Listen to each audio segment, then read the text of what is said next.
Olá pessoal, bem-vindos e bem-vindas aqui a mais este encontro na TV Tati, programa de entrevista sensacional, semanal, toda terça e sexta, às 9h30 da noite, o Conexões Ribeirão. Sempre um tema de interesse que está na agenda da sociedade e sempre um grande entrevistado para tratar do assunto aqui conosco, né? E dessa vez, nós temos a grata satisfação de estar recebendo aqui, nos estúdios da TV Tati, o nosso amigo Lucas Paris, ele que é licenciado e bacharel em História pela Unicamp, especialista em Sociologia pela Universidade Federal de São João del Rei, professor, autor de obras didáticas e consultor pedagógico. Lucas, muito bem-vindo, meu querido. Obrigado, Lages, espero que você esteja bem. Agradeço esse convite, entre outras razões, por conversar com um professor que eu estimo muito. Inclusive, a gente comentava aqui, cheguei a citar uma das suas produções na minha recente especialização.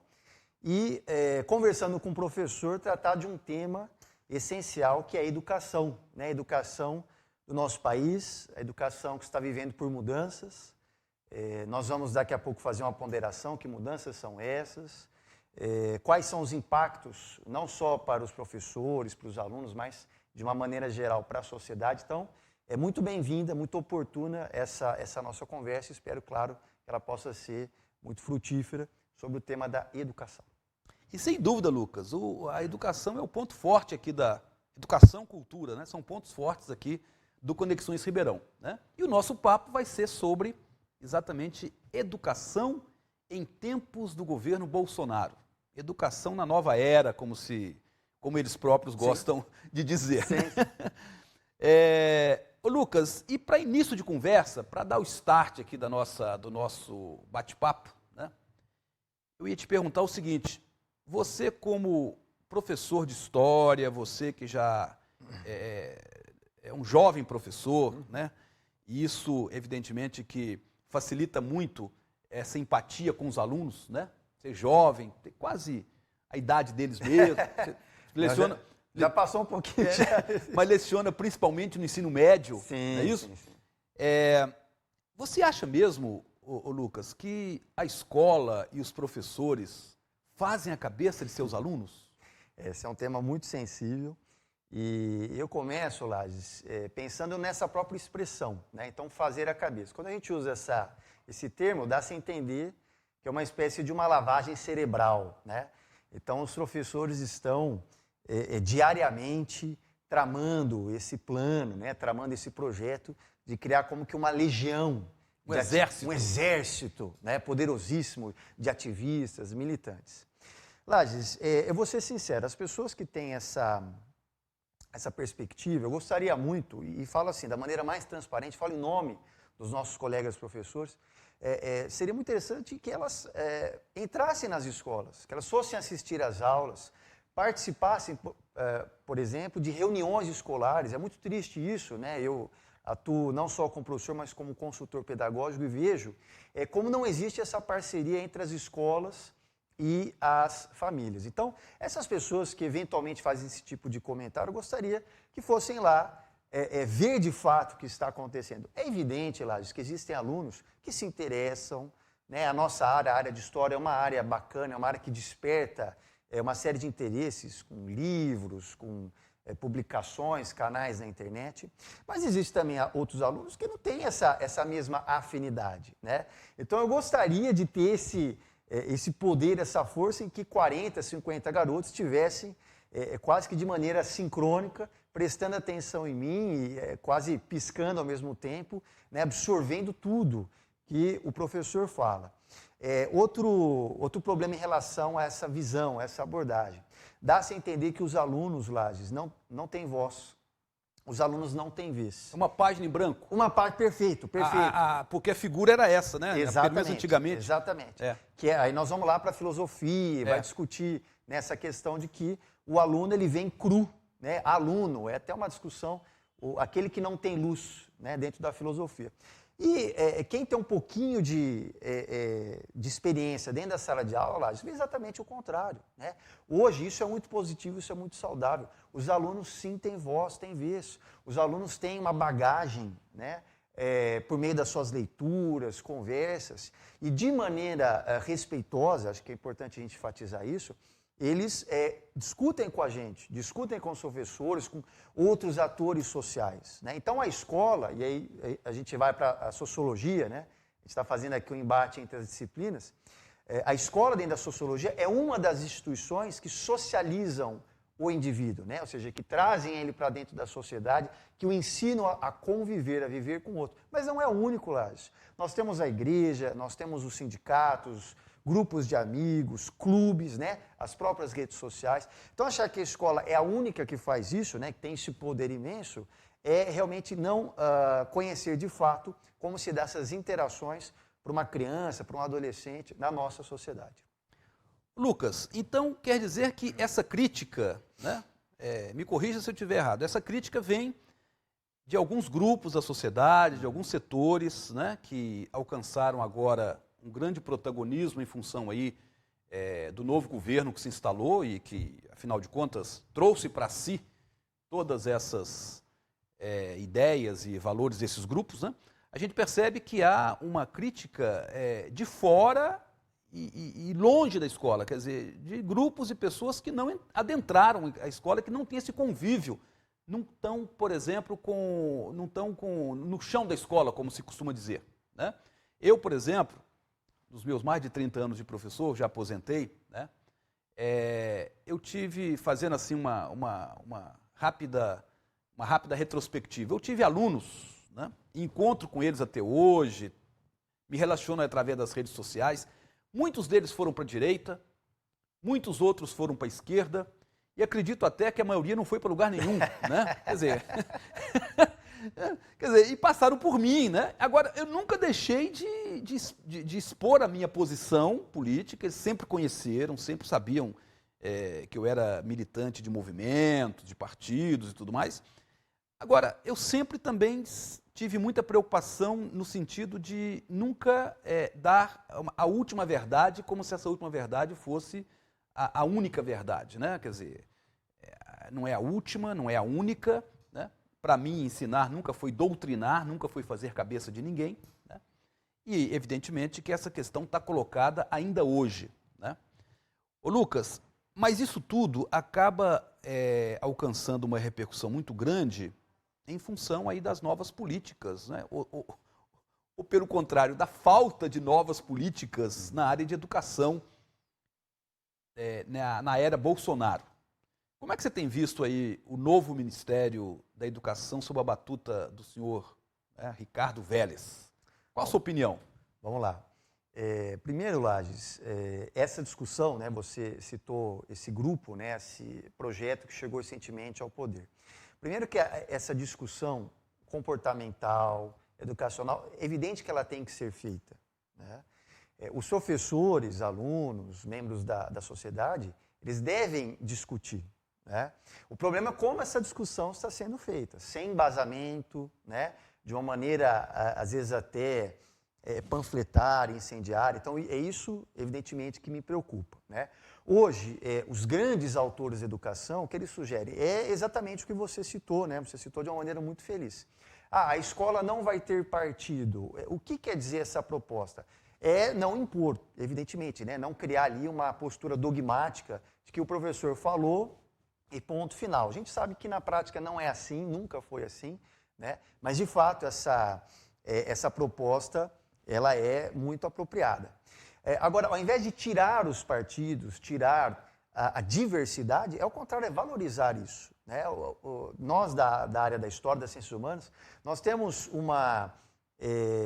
um tesouro gigantesco no nosso país, que é essa diversidade, né? Então, abafar, neutralizar essa discussão política, infelizmente, não vai trazer bons resultados, né? Agora, voltando à sua questão, falando propriamente do Ministério da Educação. O Ministério da Educação, falar um pouquinho mais de termos técnicos, é uma das principais pastas do governo federal, né?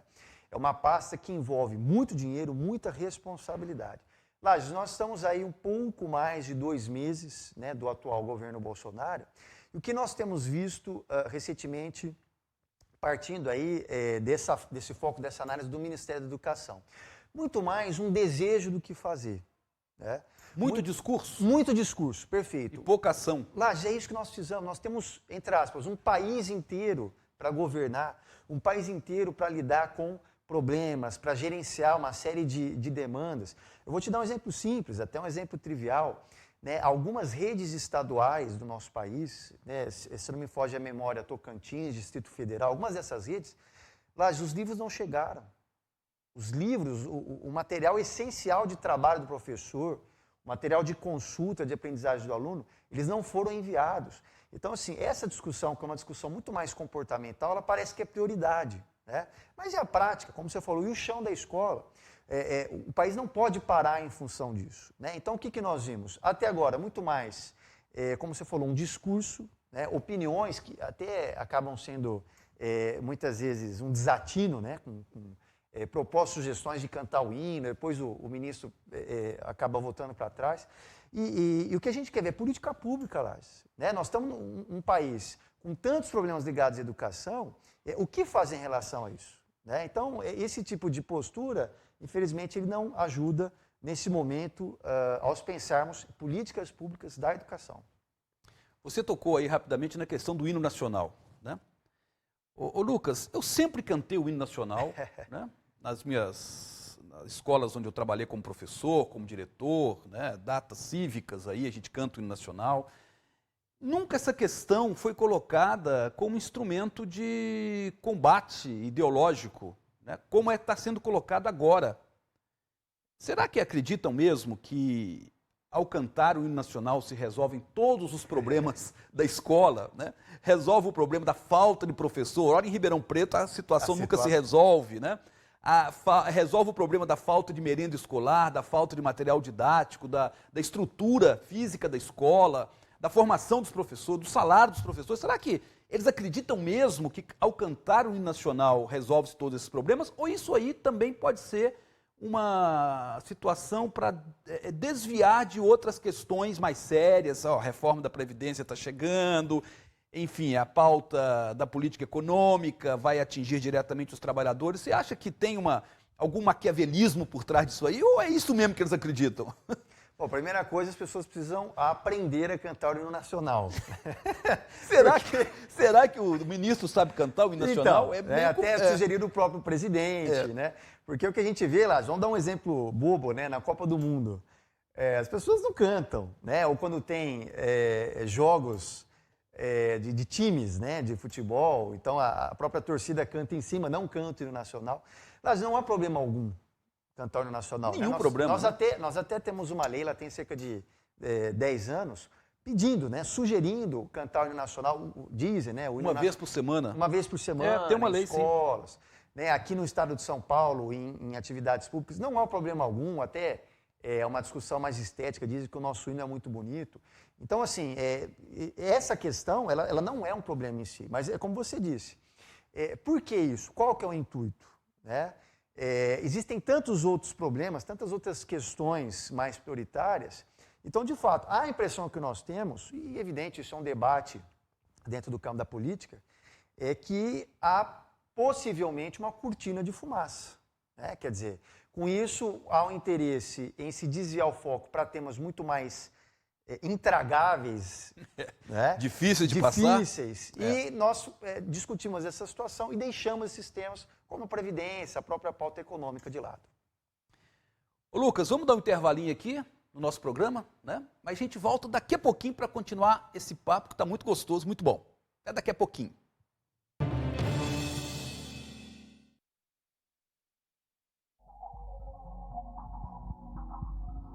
A gente tá junto faz um tempão.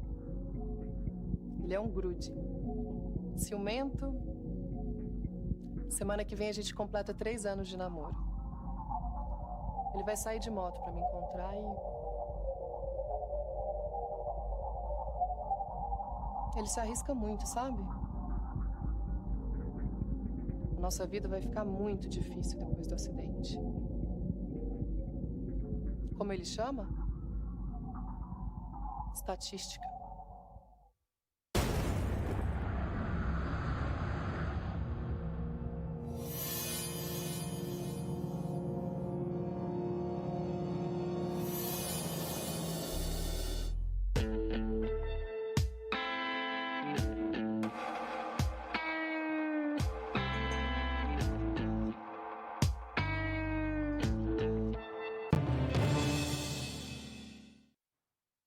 Retornando aqui à nossa conversa muito legal com Lucas Paris, professor de História, formado na Unicamp.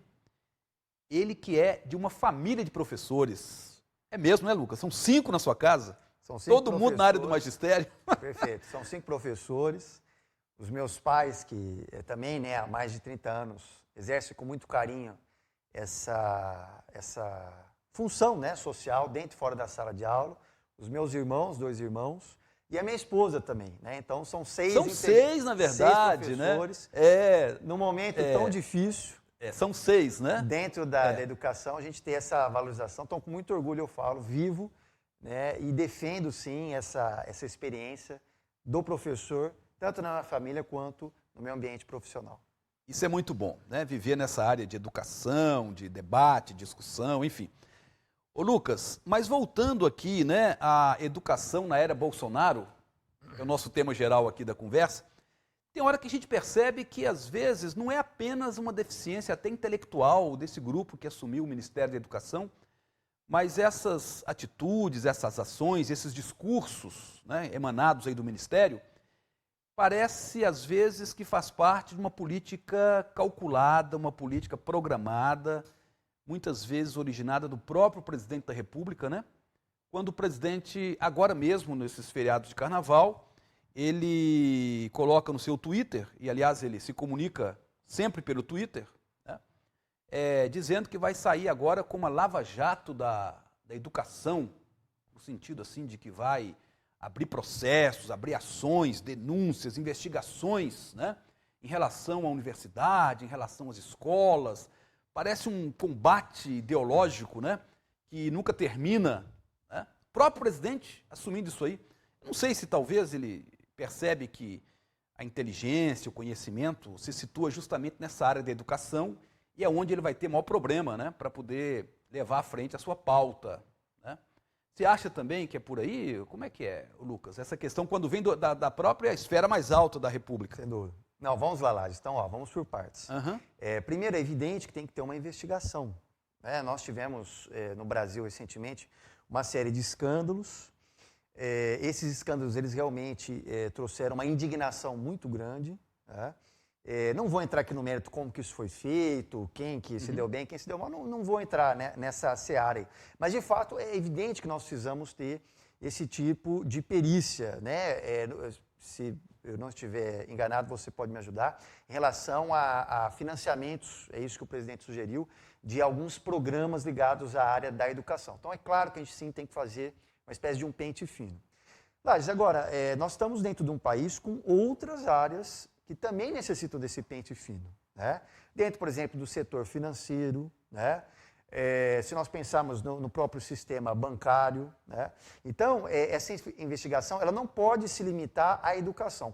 Mais uma vez, Lages, a gente vai lá para o campo hipotético. Qual a impressão que nós temos com isso?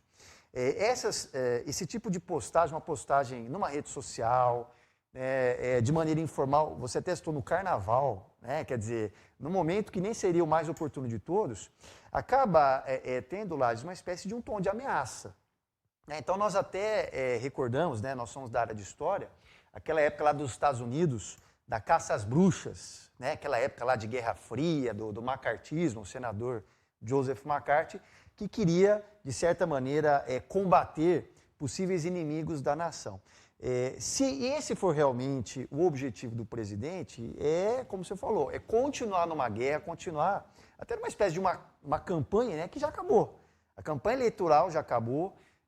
Também não vou discutir aqui os méritos dessa eleição, mas já acabou de uma maneira democrática, por mínimo que seja acusações para um lado e para o outro, né? Houve sim uma eleição e essa eleição foi legitimada. Agora, continuar isso, Lages, como, mais uma vez voltando lá ao primeiro bloco desse programa, ignorar questões muito mais relevantes dentro do país.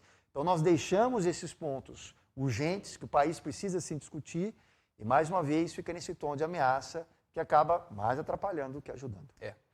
Na verdade, o seguinte, eu acho que controle o controle das atividades administrativas, da administração pública, é uma coisa que todo governo tem que fazer, seja o governo de esquerdas, direita, centro. O controle é uma coisa, agora, esse tipo de discurso denuncista, né, de permanente confronto, como você bem disse aí no final, acaba passando para a sociedade muito mais como uma ameaça, alguma coisa que vai ser uma devassa que se pretende fazer. E isso eu acho que não é bom para ninguém, né?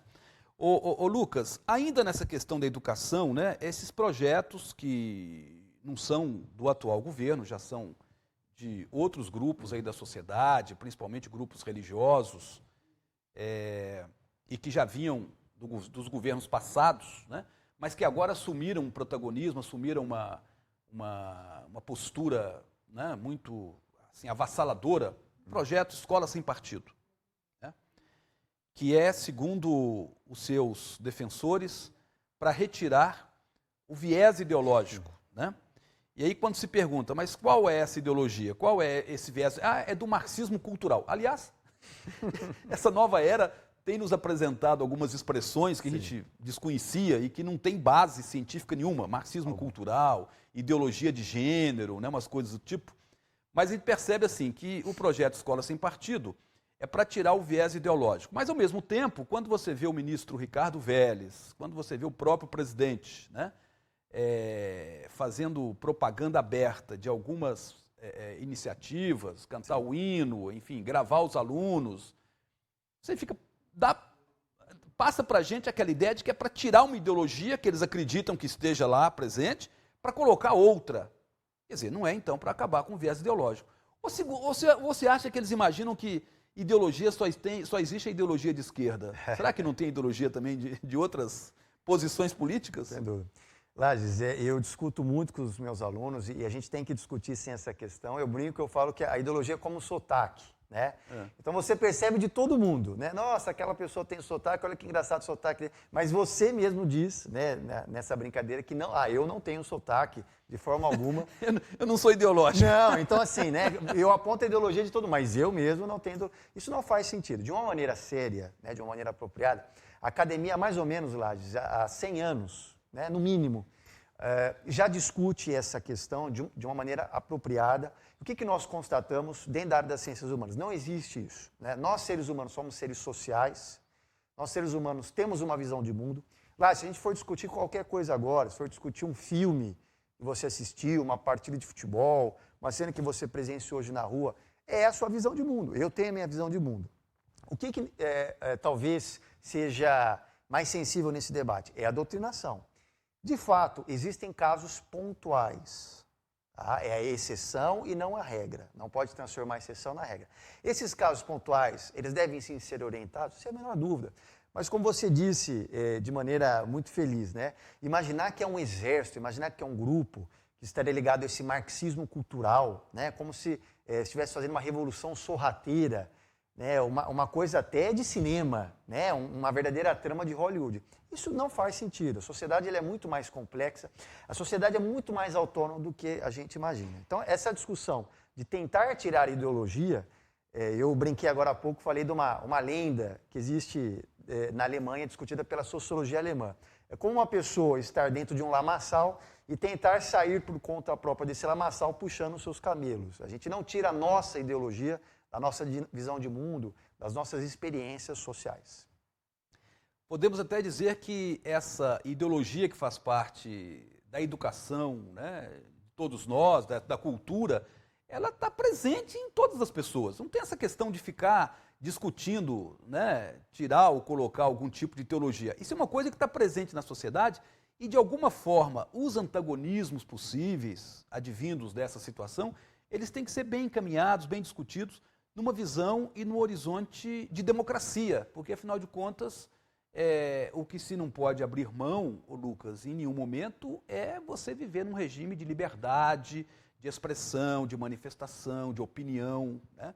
E parece que esses projetos, né, tipo escola sem partido, é claramente projetos que se colocam muito numa postura de censura, né? Quer dizer, se alguém não cumprir aquela determinação, né, que vem lá de cima, vai ser aberto um processo contra ele, vai ser aberto... E isso no campo do ideário, no campo dos valores, no campo das ideias, dos princípios, né?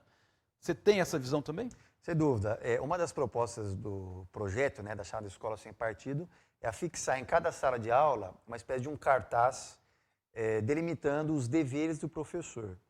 Mas é evidente que o professor ele tem deveres, mas o aluno também tem dever, o próprio governo, o Estado tem. Então, de fato, a maneira como é colocada, a maneira como é sugerida, por mais que existam boas intenções, ela cria essa situação de hesitação, né? O professor dentro da sala de aula, ele fica um tanto quanto preocupado.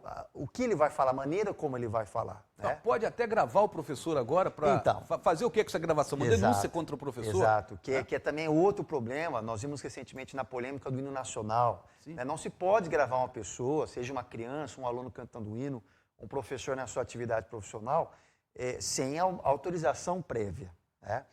Outro debate também, Lages, muito sensível, e por mais sensível a gente tem que discutir, você falou da pauta comportamental, é sobre educação sexual. Quando a gente fala de educação sexual, nós estamos falando de saúde. Né? Todos nós temos que cuidar da nossa saúde, cuidar do nosso corpo. Agora, não falar disso só vai piorar o problema. Hoje existe uma quantidade expressiva de pesquisas que mostram isso. Não se tratar desse tema da saúde sexual tende a aumentar casos de gravidez precoce, disseminação de doenças sexualmente transmissíveis, né? Os abusos que muitas vezes acontecem não são percebidos. Né? Então nós temos que discutir, mas como? De uma maneira embasada, de uma maneira séria, e não, né, evidentemente, doutrinando como se sugere alguns grupos aí que estão no poder. Exatamente. Ô Lucas, mas quando você percebe que teremos aí 4 anos, né, dessa nova era, entre aspas, qual o seu sentimento? O que você sente aqui até a próxima eleição presidencial? Sua perspectiva, o que você está esperando disso tudo? Então, eu estou exatamente... Nós temos só 2 meses. Esperando. Só 2 meses até agora. Nós estamos esperando, porque nós estamos há um pouquinho mais de 2 meses, né? E até agora, Lages, o que nós temos de concreto? São pouquíssimas ações, né?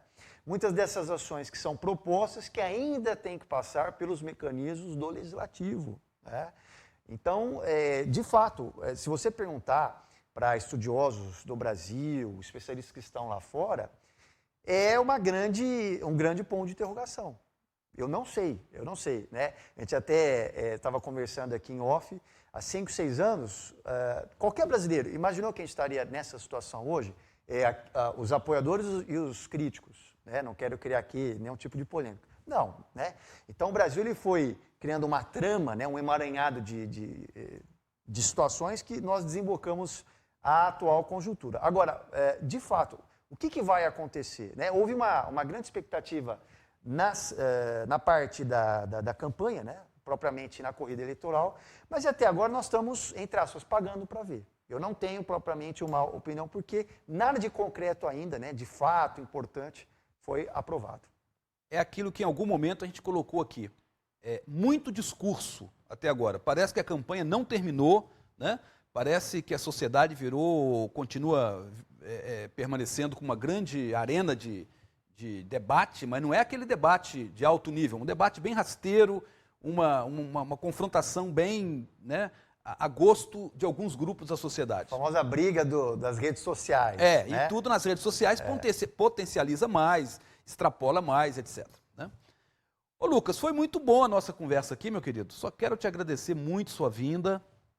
Eu acho que foi uma entrevista muito esclarecedora, né? A gente colocou alguns pontos nos is e cortamos os t's aí em algumas situações, né? Principalmente na área de educação, na área nossa aqui, de professores. Quero te agradecer muito, né? Ter atendido o nosso convite, ter vindo aqui num dia meio feriadão ainda, né? Para fazer a gravação, vai ser evidentemente veiculado a posteriori, mas muito obrigado por ter vindo. Tá? Eu que agradeço, agradeço a oportunidade e espero sim que a nossa discussão ela possa ser útil, né, nesse momento tão intenso, né, nesse momento de debates. E que bom falar sobre educação, né? Espero, claro, participar de outras oportunidades. Sem dúvida, Muito sem obrigado. dúvida, né? E terminamos então por aqui mais uma edição do Conexões Ribeirão, convocando aí todos e todas para a próxima semana aqui na TV Tati, canais 22 e 522 da NET, mais uma entrevista, mais um tema de grande interesse de toda a sociedade. Até lá!